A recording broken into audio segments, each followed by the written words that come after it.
Hello, नमस्कार। स्वागत है हमारे मॉडर्न क्लासरूम में। आज हम ध्वनि के टॉप 20 क्वेश्चन करेंगे। चलिए स्टार्ट करते हैं। पहला, ध्वनि तरंगों की प्रकृति होती है अनुप्रस्थ, अनुदैर्ध्य, अप्रगामी, विद्युत चुम्बकीय। तो ध्वनि तरंगों की प्रकृति अनुदैर्ध्य प्रकृति होती है। ठीक है, आइए इसके बारे में जान लेते हैं कुछ। ध्वनि तरंगों में अनुदैर्ध्य प्रकृति होती है। इसमें कण गति नहीं करते हैं बल्कि अपनी विराम अवस्था के आगे पीछे दोलन करते हैं। ठीक है, चलिए नेक्स्ट। निम्न में से कौन सा कथन ध्वनि तरंगों के लिए सत्य है? पहला, इनको ध्रुवित किया जा सकता है, ये निर्वात में चल सकती हैं, 0 डिग्री सेंटीग्रेड पर इनकी चाल 332 मीटर प्रति सेकंड होती है। उपरोक्त सभी कथन सत्य हैं। तो इसका सही आंसर है सी। ओके, इनको ध्रुवित नहीं किया जा सकता पर इनको ध्रुवित किया जा सकता है, ये तो कथन गलत है। इनको ध्रुवित नहीं किया जा सकता केवल। ठीक है, चलिए नेक्स्ट।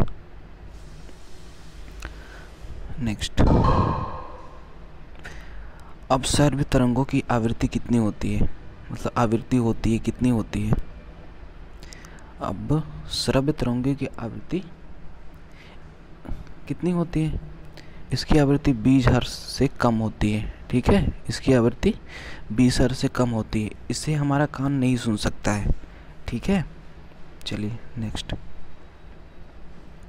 प्रश्रव्य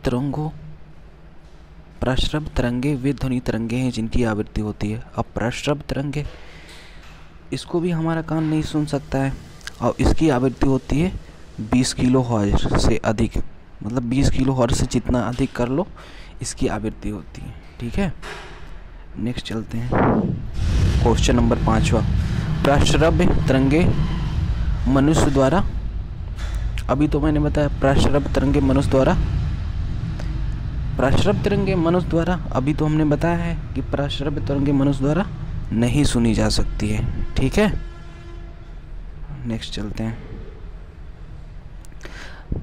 नेक्स्ट, प्रश्रव्य तरंगों को सबसे पहले किसने सीटी बजाकर उत्पन्न किया था? पता है आपको? गाल्टन ने। ठीक है, ऑप्शन नंबर बी, गाल्टन ने सबसे पहले प्रश्रव्य तरंगों को ध्वनि सीटी बजाकर उत्पन्न किया था। नेक्स्ट, शिकारी पर भक्षियों या बाधाओं का पता लगाने के लिए चमगादड़ अथवा डॉल्फिन किस परिघटना का प्रयोग करते हैं?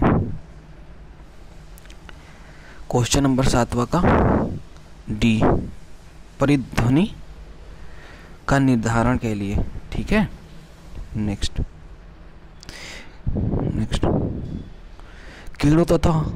कीड़ों तथा हानि पहुंचाने वाले तत्वों को घरों से दूर भगाने के लिए प्रयोग में लाया जाता है। अल्ट्रासोनिक तरंगों का उपयोग कीड़ों तथा हानि पहुंचाने वाले तत्वों को घर से दूर भगाने के लिए किया जाता है। ठीक है, नेक्स्ट। ध्वनि का तात्व मतलब पिच किस पर निर्भर करती है? ध्वनि का तात्व अथवा पिच आवृत्ति पर निर्भर करती है। ऑप्शन नंबर ए सही होगा।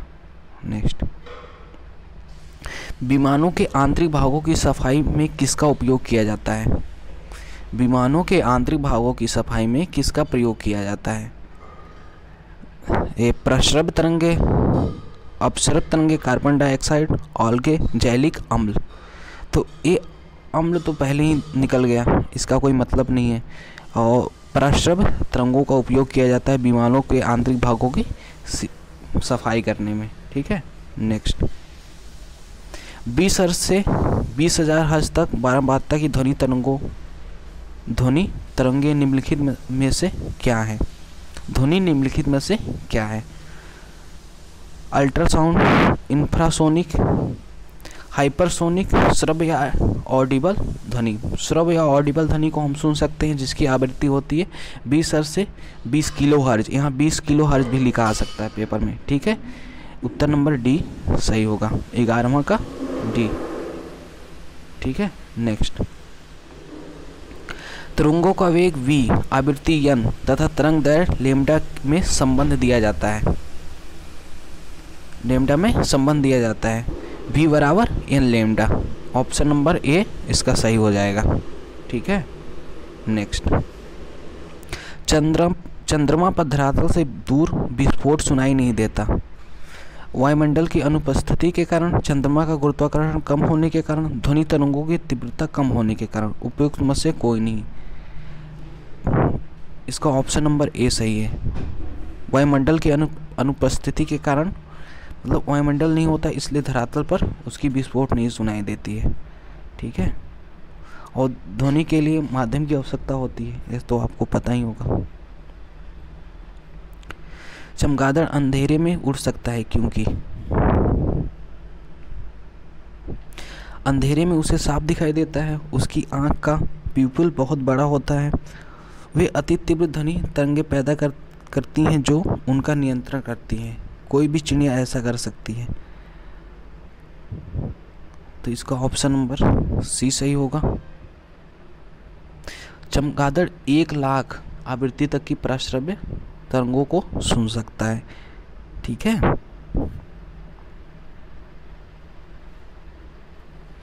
कथन है, चमगादड़ रात्रि में किसी वस्तु से बिना टकराए हुए ही उड़ता है। कारण, आर, चमगादड़ों में इंफ्रासोनिक तरंगें निकलती हैं। ऑप्शन नंबर ए एवं आर दोनों सही हैं तथा आर ए का सही स्पष्टीकरण है।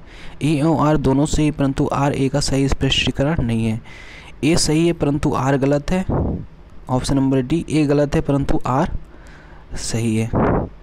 इसका ऑप्शन नंबर सी सही होगा, ए सही है परंतु आर गलत है। नेक्स्ट, वायु में ध्वनि की चाल 332 मीटर प्रति सेकंड होती है। यदि दाब बढ़ाकर दुगुना कर दिया जाए तो ध्वनि की चाल होगी। दाब बढ़ाकर ध्वनि पे कोई प्रभाव नहीं डालता है, ठीक है। इसका मतलब जितना वायु में होता है उसको दाब चाहे तिगुना कर दिए, चाहे दुगुना कर दिए, चाहे 4 गुना कर दिया जाए, वो उतना ही रहेगा, ठीक है। 17, निम्न द्रवों में से ध्वनि सबसे तेज यात्रा करती है। स्टील में सबसे तेज यात्रा करती है ध्वनि, ठीक है। स्टील में सबसे तेज यात्रा करती है ध्वनि। क्वेश्चन नंबर 18, बादलों की बिजली की चमक के काफ़ी समय बाद बादलों की गर्जन सुनाई देती है, इसका कारण है। ऑप्शन नंबर ए, बादल ध्वनि तरंगों को रोक देते हैं। ऑप्शन नंबर बी, गर्जन बाद में उत्पन्न होती है। ऑप्शन नंबर सी, प्रकाश निर्वात में चल सकता है। यहाँ गलत हो गया, यहाँ चल सकता है परंतु ध्वनि नहीं। ऑप्शन नंबर डी, प्रकाश की चाल ध्वनि की चाल में बहुत अधिक होती है। तो आपको पता है प्रकाश की चाल ध्वनि की चाल में बहुत अधिक होती है, इसलिए प्रकाश पहले सुनाई देता है, दिखाई देता है और ध्वनि बाद में। क्वेश्चन नंबर 19, वायु में ध्वनि का वेग है लगभग। वायु में ध्वनि का वेग कितना है? वायु में ध्वनि का वेग कितना है? 332 मीटर प्रति सेकंड होता है। यहाँ पर 332 तो है नहीं, यहाँ पर ऑप्शन नंबर ए हो जाएगा, 330 लगभग में पूछा है ना। नेक्स्ट, क्वेश्चन नंबर 20, ध्वनि तरंगें सर्वाधिक तीव्र गति से चलती है। ठोसों में, तरल में, गैस में, वात में। तो इसका ऑप्शन नंबर ए सही हो जाएगा, ठोसों में सबसे अधिक तीव्र गति से चलती है। अगर आपको वीडियो अच्छा लगा तो हमारे चैनल को लाइक, सब्सक्राइब और शेयर